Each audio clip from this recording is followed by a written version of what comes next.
লিখিত নির্দেশিকা ছাড়াই গত ২৫ নভেম্বর বাংলাদেশে রপ্তানির জন্য আলু পেঁয়াজ বোঝাই ট্রাকের স্লট বুকিং বন্ধ করে দেয় পশ্চিমবঙ্গ রাজ্য সরকার। জানানো হয়, রাজ্যের অভ্যন্তরীণ বাজার দর নিয়ন্ত্রণের লক্ষ্যে টাস্ক ফোর্সের সুপারিশে এমন পদক্ষেপ নেওয়া হয়েছে।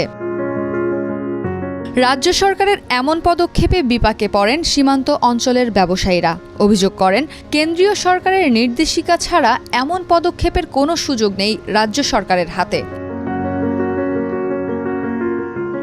এই সমস্যার সমাধানে রাজ্য সরকারের প্রতিনিধিদের সঙ্গে কয়েক দফায় বৈঠক করেন ব্যবসায়ীরা।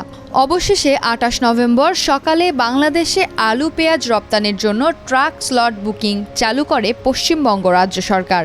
এতে স্বাভাবিক হতে শুরু করেছে বাংলাদেশে আলু পেঁয়াজ রপ্তানি। ফলে স্বস্তি ফিরেছে সীমান্তের ব্যবসায়ীদের মধ্যে।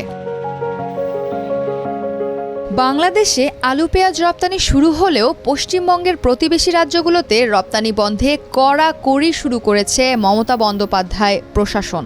জাতীয় সড়কগুলোর রাজ্য সীমান্তে নাকাবন্দি করে আটকে রাখা হয়েছে আলু পেঁয়াজ বোঝাই শতাধিক ট্রাক। এদিকে বর্ডারে আটকে দিয়েছে, গাড়ি বললো এদিকে বর্ডার সিল আছে, এদিকে যাবে না, গাড়িটা ঘুরিয়ে নাও।